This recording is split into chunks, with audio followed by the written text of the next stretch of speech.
E passo a palavra à professora Vera Lúcia Raposo. A professora Vera Lúcia Raposo é investigadora do What Next Law, Future Health, professora auxiliar da Universidade Nova de Lisboa e doutora em Direito pela Universidade de Coimbra. Muito obrigada a todos, muito obrigada pelo convite. É um prazer estar aqui. Eu venho da outra Faculdade de Direito Pública aqui da cidade de Lisboa e hoje venho-vos falar de um tema que me ocupa imensamente os últimos meses. Basicamente tenho acompanhado esta gestação da proposta de regulamento da União Europeia sobre IA, que é uma gestação longa, não é? Se começarmos sobretudo no livro branco da Comissão Europeia em 2020, já dura há vários anos, e o que vos trago aqui, no fundo, é uma abordagem que tem alguns overlaps com algumas coisas que foram ditas, nomeadamente com o professor Domingos, obviamente, porque estamos centrados no mesmo objeto, mas que pretende ser uma visão geral um bocadinho crítica daquela que vai ser, daquela que será a raiz, não a versão final, mas a raiz do nosso regulamento de inteligência artificial aqui na União Europeia. Ora bem, eu começo por ter aqui esta visão quase de um desastre aéreo. Eu sou grande fã de uns documentários que passam, acho que no National Geographic, que é o Mayday, sobre desastres aéreos. E sempre que leio a proposta de regulamento, inclusivamente esta última agora que resultou da votação do Parlamento Europeu no dia 14, eu tenho um bocadinho a ideia que vamos num avião que se pode espelhar a qualquer altura. Portanto, esperemos que não aconteça, mas este é o meu receio. Dando-vos assim uma visão geral daquilo que estamos a falar, a ver se eu consigo apontar para ali.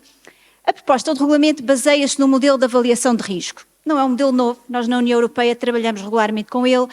Por exemplo, eu trabalho muito em direito farmacêutico, o regulamento dos dispositivos médicos também tem esta raiz, e a ideia então é dividir o objeto da regulação, que no nosso caso são os sistemas de IA, em vários tipos de risco, em vários níveis de risco, e quanto mais elevado, obviamente, mais exigente e inclusivamente proibitivo se torna o regime jurídico. Temos então os sistemas de risco inaceitável, que são banidos, com algumas exceções. Como sabem, o legislador gosta sempre destas proibições clamorosas e depois de seguida ter uma lista de exceções, por vezes até mais amplas do que a proibição.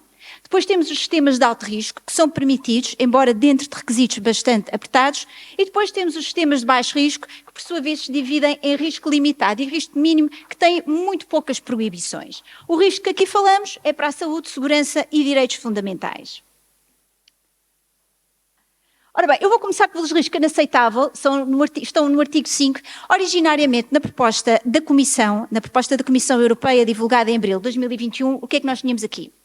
Os tais dark patterns, que já foram falados, portanto, a manipulação, a forma de penetrar na nossa mente, levando-nos a fazer coisas que de outra forma não faríamos, a manipulação aliada ao micro-targeting, que é exatamente isto mesmo, mas dirigido a populações vulneráveis, crianças, pessoas com deficiências. A pontuação social é um modelo que eu conheço bem, é um modelo baseado no modelo chinês, portanto um sistema de IA que atribui pontuações às pessoas com base nos seus comportamentos, sendo que essa pontuação é suscetível de acarretar efeitos negativos para o indivíduo, também é proibido. A identificação biométrica, dentro de algumas circunstâncias, não sempre. A identificação biométrica é um conceito muito amplo. Trata-se de identificar a pessoa com base nos dados biométricos. Neste momento, eu creio que o principal alvo vai ser a tecnologia de reconhecimento facial, porque é dentro da identificação biométrica, praticada sobretudo à distância, aquela onde estamos mais desenvolvidos, mas o céu é o limite. Conforme a identificação biométrica vai evoluindo, e possamos fazer isto à distância, com a íris, com a forma de andar, inclusivamente com a forma como carregamos no nosso teclado, que é um modo também de identificação, dados biométricos comportamentais. Portanto, poderíamos ter aqui um mundo de identificações, também são aqui proibidos em boa parte dos casos. Na mais recente versão que resultou da votação do Parlamento Europeu, foram acrescentadas várias outras formas de IA também proibidas. A categorização biométrica de indivíduos fundada em dados sensíveis, por exemplo, saber qual é o grupo étnico ou o género da pessoa com base, mais uma vez, nos nossos dados biométricos. A análise de emoções dentro de alguns cenários. Mais uma vez, a tecnologia de reconhecimento facial é muito boa a perceber o nosso estado de alma com base na medição dos nossos traços biométricos. A avaliação de risco para efeitos criminais, que é a Predictive AI, portanto, quando o modelo de inteligência artificial tenta prever qual é o grau de probabilidade de um determinado indivíduo cometer um crime. Não sei se lembram do famoso Minority Report do Tom Cruise, há uns anos, portanto, mais ou menos nessa linha. E depois, a última, A última proibição prende-se com a recolha de imagens da internet ou de câmaras CCTV para efeitos de criação de uma base de dados de imagens para efeitos de reconhecimento facial. Este é um claro exemplo de que estamos a legislar em cima do acontecimento.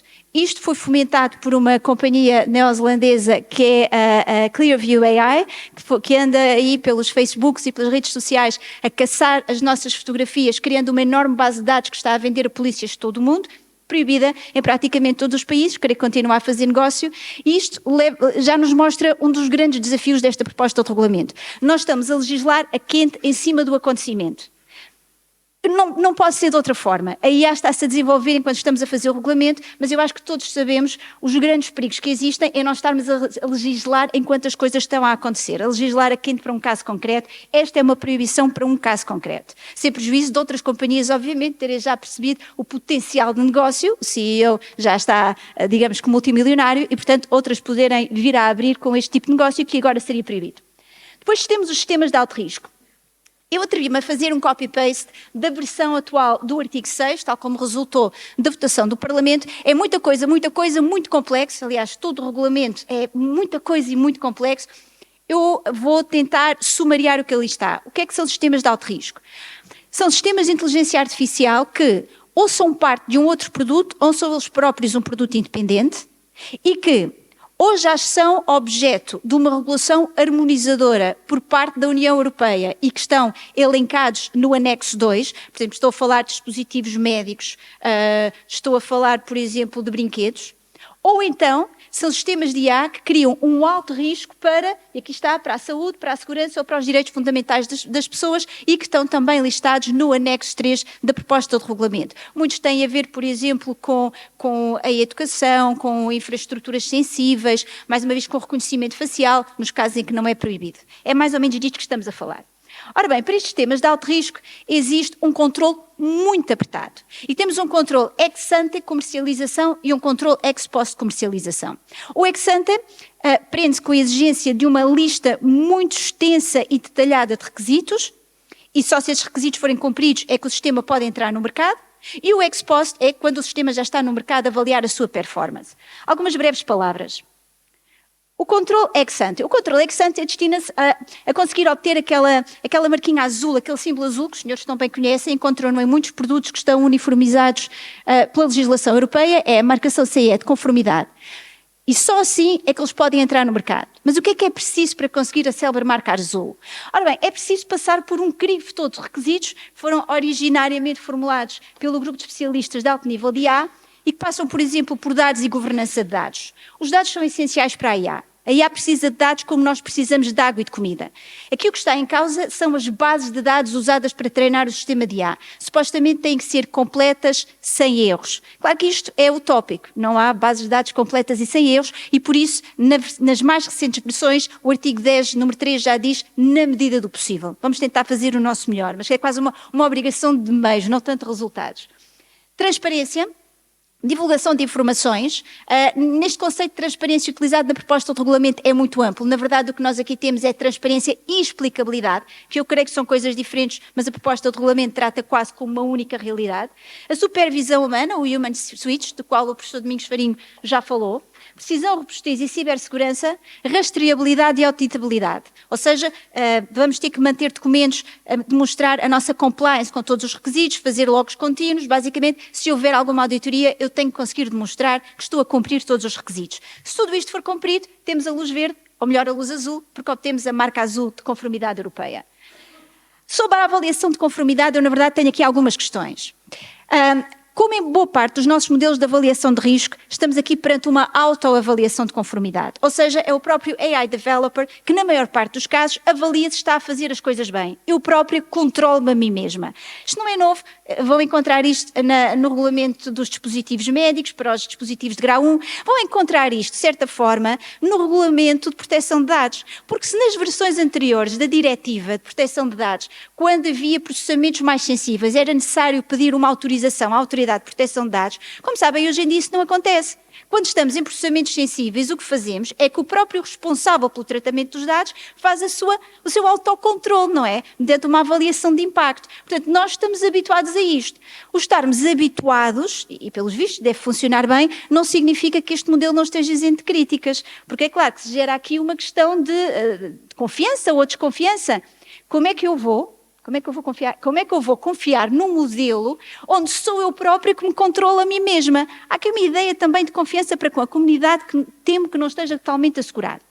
Em alguns casos contados, esta avaliação de conformidade para obter a marca CE não é feita pelo próprio developer, é feita por uma entidade externa. E esta entidade, que o professor Domingos Farinho já aqui falou, são os tais organismos notificados. Mais uma vez, não é uma invenção, não estamos a inventar a pólvora, temos organismos notificados no regulamento dos dispositivos médicos. A questão é que ninguém sabe muito bem o que é que isto é. Existe aqui quase uma áurea, um fumo à volta deles. Boa parte são empresas privadas que, a troco de uma módica quantia, me certificam, me avaliam, não é? E, portanto, isto também gera algumas questões em sede de confiança no sistema e já se falou aqui da Privatized Compliance Industry, com todas as desconfianças, obviamente, que uma avaliação privada e paga de conformidade é suscetível de criar na sociedade. Mas claro que obter a marca CE de conformidade não é o final da história, como vos disse há pouco, existe ainda um controle ex post. Este controle ex post destina-se a verificar se, depois de entrar no mercado, e não obstante o sistema de IA ter sido inicialmente certificado com a marca CE, se ele de facto funciona bem. Ora, para quem trabalha em direito farmacêutico, isto vai trazer muitas memórias à farmacovigilância. Como sabem, em relação aos medicamentos, mesmo depois de obterem uma autorização de introdução do mercado, ainda assim, nós mantemos um olho no produto para saber como é que ele reage, qual é a sua performance face a pacientes reais. É chamada farmacovigilância. Pois bem, vamos ter um sistema muito semelhante para os sistemas de inteligência artificial, que inclusivamente já foi chamado de algoritmovigilância. Trata-se então de ter alguns players, podem ser os AI developers, aqueles que usam o sistema de IA, as autoridades de fiscalização do mercado, a fazer reports caso o sistema de IA, entretanto, comece a apresentar falhas graves na sua performance e, em última instância, isto pode conduzir à retirada do mercado do sistema de IA. Algumas alterações importantes que resultaram da votação do Parlamento. Primeiro, os sistemas de inteligência artificial suscetíveis de influenciar eleições são agora categorizados como de alto risco. Mais uma vez, estamos a legislar em cima do acontecimento. Como sabem, tivemos aquele incidente com a Cambridge Analytica e a alegada forma como as eleições, pelo menos nos Estados Unidos e o Brexit no Reino Unido, foram influenciados por via da inteligência artificial. Portanto, é disto que estamos a falar. Depois, tal como o professor Domingos Farinho também já disse, temos aqui a famosa AI Generative AI ou AI generativa. Estamos a falar do ChatGPT, que nasceu enquanto estávamos a discutir a proposta de regulamento. Ora bem, para tratar do ChatGPT, na verdade, o legislador europeu dividiu este sistema em duas partes. Por um lado, temos o modelo base, o Foundation Model, que no caso do ChatGPT, muito obrigada, é o GPT 3.5 ou o GPT 4. Pois bem, este aqui vai ter que ser submetido a uma prévia avaliação de riscos e mesmo depois vai ter que ser registado num sistema de registro que a União Europeia irá criar. No que respeita à IA generativa, ou seja, literalmente o ChatGPT, chegou a ser proposta a ideia de ser classificado como um sistema de alto risco, mas afinal não foi esta a solução que vingou, portanto o que se vão aplicar são obrigações de transparência. Basicamente, sempre que eu tenho alguma coisa que é criada por um sistema generativo de AI, digamos pelo ChatGPT e todos os afins, tem que ficar muito claro para o ser humano que interage com o sistema que aquilo não foi feito por um humano, foi feito por uma máquina, ou seja, é um conteúdo automatizado criado por IA. Quanto aos sistemas de IA de baixo risco, ora bem, há aqui uma subdivisão. Se tratarmos de um sistema de risco mínimo, basicamente muito pouco é pedido, quase nada. Há um incentivo à criação de códigos de conduta. Ninguém quer saber se são criados ou não, e mesmo que sejam criados, ninguém controla se são cumpridos ou não. Portanto, basicamente nada. Se estivermos a falar de sistemas de IA de risco limitado, aqui sim, há obrigações de transparência. Ou seja, tem que sempre ficar patente que estamos perante um sistema de IA. Isto é muito importante face aos tais chatbots, não é? os senhores conhecem tão bem, certamente já tiveram, além do ChatGPT, já tiveram este tipo de diálogos com um chatbot, um diálogo, eu chamo-lhes os Monty Python Dialogues, ou seja, é um diálogo em que a certa altura ninguém se entende, porque boa parte dos chatbots em causa são, na verdade, ainda bastante frágeis. O ChatGPT é um grande desenvolvimento face a isso. Os deepfakes. Lembram-se daqueles filmezinhos onde a falecida Rainha de Inglaterra dançava breakdance e pop? Era obviamente um deepfake, a Rainha nunca dançou tal coisa. E, portanto, todos estes temas vão entrar aqui naquelas obrigações de transparência. Quanto à inovação, bem, a inovação para mim é uma grande preocupação. Sendo certo que a proposta de regulamento neste momento tem notáveis melhorias face à versão apresentada pela Comissão. Há essencialmente dois aspectos de medidas. Por um lado, medidas de apoio às pequenas e médias empresas. Devo dizer, não é particularmente interessante o que lá vem previsto. O que pode ser potencialmente interessante são as regulatory sandbox, os ambientes de testagem regulatórios. Trata-se de permitir às empresas que estão a desenvolver novos sistemas de IA dentro de um ambiente mais relaxado em termos regulatórios, poder desenvolver novos produtos, quase que esticar a corda das normas aplicáveis em vigor para fazer experiências. E isto supostamente é uma win-win situation. É uma situação que é boa para as entidades regulatórias, porque conseguem perceber quais são as fragilidades do quadro legal e onde é que têm que melhorar. É bom, obviamente, para as empresas, porque conseguem desenvolver novos produtos. Na versão inicial da Comissão, isto ocupava 2 artigos e cada um dos artigos dizia muito pouco, quase nada. Portanto, era quase um enigma. Na versão do Conselho, aprovada a 27 de novembro do ano passado, temos notáveis melhorias. O sistema foi bastante mais desenvolvido e essas melhorias continuam agora com a versão do Parlamento. Continua a haver aqui um calcanhar daqueles. A Regulatory Sandbox não exclui a responsabilidade, que potencialmente pode ser uma responsabilidade objetiva. Portanto, eu pergunto a mim própria qual é o grande incentivo para uma empresa entrar num destes esquemas. Ora bem, então a ver o que é isto? Isto são pessoas a lutar pelo seu espaço. Isto é que vamos ter na União Europeia com normas a lutar pelo seu espaço. É que, de facto, um problema grande que nós temos aqui é o choque entre as várias normas em causa, que pode levar a conflitos, ou mesmo não havendo conflitos, pode levar a algumas sobreposições. Desde que a União Europeia embarcou no projeto Europa Digital, praticamente todos os meses há uma nova novidade, uma nova guideline, um novo regulamento, uma nova diretiva. E isto, obviamente, esta quase diarreia legislativa cria aqui um problema. É muito difícil compatibilizar todas estas normas, sobretudo quando todas elas são tão detalhadas. Portanto, eu acho que vamos ter um problema destes. E não apenas conflitos entre normas, mas também conflitos entre autoridades, que, aliás, o professor Farinho já aqui falou. Primeiro, vai ser criado um comitê de inteligência artificial. Então, e onde é que fica o Comitê de Proteção de Dados? É que recordem-se que o Comitê de Proteção de Dados, o Comitê Europeu, é que até agora tem posto ordem na casa no que respeita à IA. Sob a boleia de uma avaliação em termos do RGPD, tem feito avaliações de IA. Eu estou a ver potenciais conflitos entre estas duas autoridades. E quanto às autoridades nacionais? As nossas autoridades nacionais de proteção de dados e essas autoridades nacionais de IA que vão ser criadas. Eu adivinho que vai haver conflitos. Por exemplo, em França, a CNIL, a Autoridade Francesa de Proteção de Dados, que é uma das mais ativas que temos na Europa, já vejo saber que se sente legitimada e com expertise para fazer avaliações de conformidade de inteligência artificial. Só há um trono, não pode ser ocupado por 2 pessoas e, portanto, acho que vai aqui haver muitos conflitos. E aqui temos que fazer uma escolha. Por um lado, obviamente, nós não queremos multiplicação de autoridades. Sai muito caro aos cofres europeus e aos cofres nacionais, cria demasiada burocracia. Por outro lado, nós sabemos que a IA é demasiado específica para simplesmente ser deixada às autoridades de proteção de dados ou outras que haja. Portanto, poderemos ter aqui um problema complicado. Termino agora. Análise geral. Eu percebo perfeitamente a necessidade de haver um regulamento de IA. Não podemos viver sem ele no plano europeu. Agora, o que nós temos na mesa neste momento, muito francamente, ainda não é bom o suficiente. Claro que não é o final da história, muita coisa ainda está para acontecer até que a proposta final seja aprovada, mas o que temos, essencialmente, tem 2 grandes problemas. Eu acho que, por um lado, vai longe demais. Esta é, de longe, a legislação mais detalhada e rigorosa e complexa que nós temos no quadro europeu. É muito complexo para nós, juristas, mesmo para quem trabalha na área, e será igualmente complexo para as empresas. Eu não estou preocupada com as Amazones, com as Metas e com as Apples deste mundo, que obviamente têm meios e meios jurídicos para conseguir superar estes obstáculos. Mas as pequenas startups, de onde vem tanta inovação, vão morrer aqui. Na Europa, vão morrer aqui.